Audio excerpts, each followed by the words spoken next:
Welcome back to One Piece Anime Review, episode 173. This I'm reviewing the 953rd episode of the anime, Hiyori's Confession, Reunion at Otaha Bridge. Now, this one is adapted basically pages 5 to 17 of chapter 952 and just page 2 of chapter 953, which I thought that was kind of strange. This is probably for the first episode I've seen in probably quite a while, where we see an episode that adapts only one page. I haven't seen anything like this since the whole cake stuff. Yep. Though that page is actually added to a flashback related to Hiyori and Katsuma. Which, by the way, they actually don't get to that fight until over halfway through the episode. First part of it picks up from a point from last week's episode where you have Kaido fighting Big Mom for quite a while. You see him basically Kaido fighting with his club against Big Mom. And then we cut the scene Queen. Now, this is a bit of extension basically what happened in the manga. It was really quick in the manga.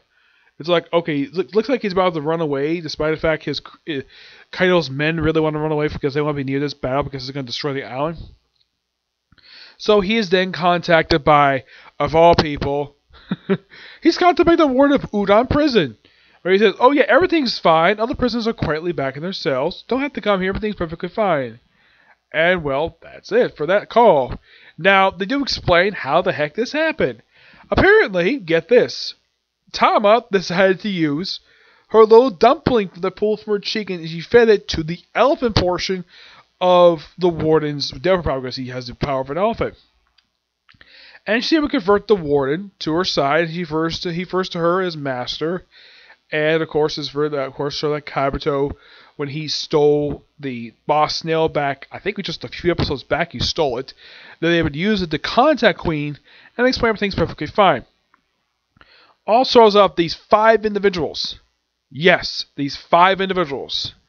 Which they are the 5 regional bosses who work for Boss Hiyori.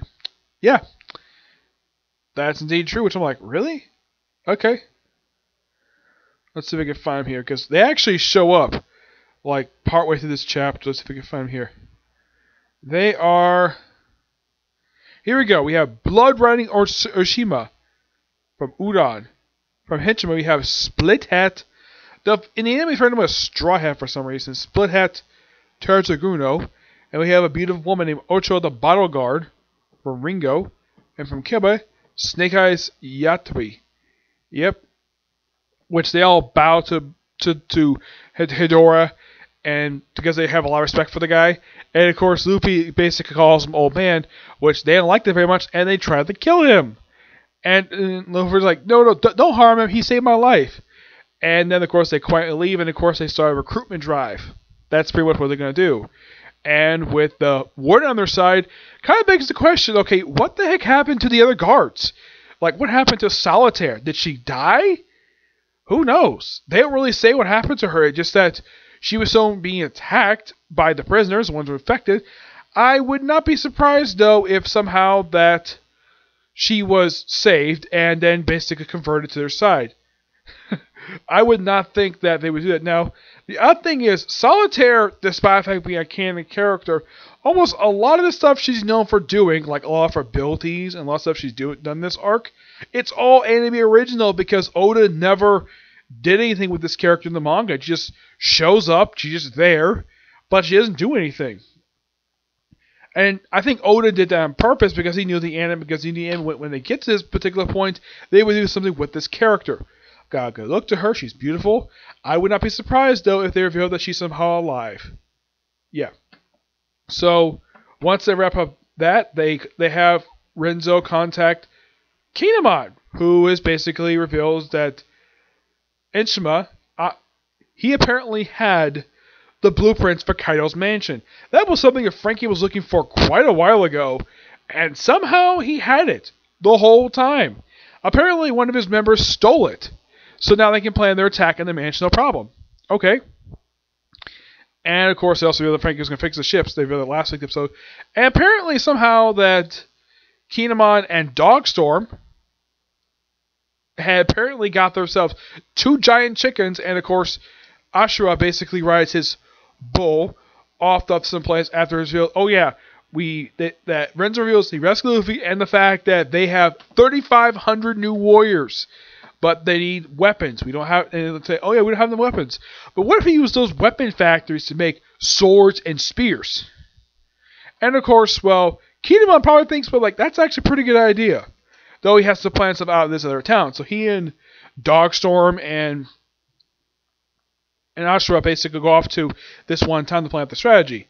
And then we finally cut to the thing that we've been hoping to get to. This is one thing I've not liked about this portion of the arc, is way the animators treat the whole Zoro stuff here.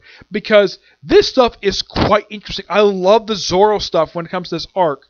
And it's like they have to shove it like in the last 5 minutes or halfway through the episode. They can't just have a whole episode focus on this for some reason, despite the fact Zoro is one of the best characters in the series.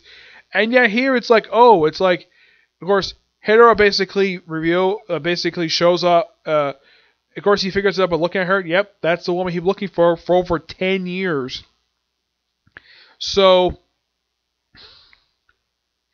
she pretty much reveals, like in a flashback, they actually show like the portion they adapted from page 2 from chapter 953.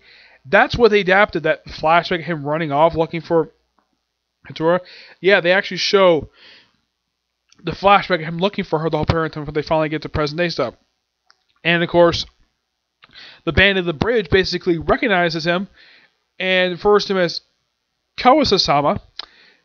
And they'll say he doesn't exactly how he knows, just how he probably knows by reputation or something. And he's about to run away, and then he's shot by the people who he stole swords from. And lucky enough that Zoro and the Kappa team up and take him down, no problem. And Zoro does his two-sword Rhino style. Of course, Kurosama does the Kappa style. Basically takes other guys very easily. The guy, of course, runs away. Though this ending does set up basically something that basically is explored rest of the arc when Zoro gives himself a new sword. Yeah, he gives him a new sword with the very next episode, which I'm so glad we finally gonna get to this.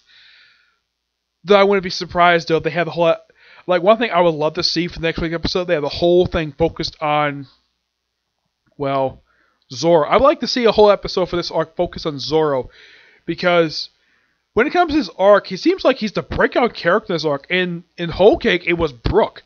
Brook had a lot of awesome stuff that happened to him in the last arc, aside from Luffy. This arc, it's mostly been Zoro. It's like the guy who directed it. It seems like he has a lot of fun with having a lot more Zoro stuff than there is in the manga. Yeah, he just has a lot of fun with this character, and I'm thoroughly enjoying it. And also, it kind of begs the question: okay, where the heck is Sanji? Yes, he's been absent the past couple episodes. As far as I know, there's no explanation where the heck he is. Mainly it's Brook. We have kind of an idea where he is. He's with Usopp and Robin, trying to escort Otaka. Yeah, they're transporting her. For Sanji? Well, last time he was seen, he got the crap beat out of him by Nami for peeping. And that was the last time he was seen. I'm kind of like, is he still trying to recover from his massive beating he got for peeping? It's possible that could be what's going on with him, but I'm kind of like, Sanji, where are you? We show all the rest of the Straw Hats, but where the heck is Sanji? Is he still recovering? Like, they don't really say what happened with him. Though I should also point out, this episode's got new visuals. Like, wow, when was the last time I could think of that this arc got new visuals was when they changed the theme song. And usually they actually wait until they change the theme song before they change the visuals.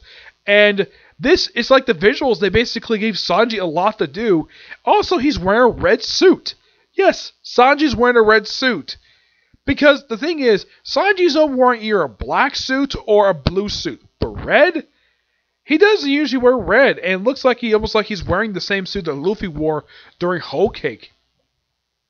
And it looks like they're showing images of teases of stuff that will probably happen, that's happening currently in the manga right now, with him beating a bunch of beast pirates.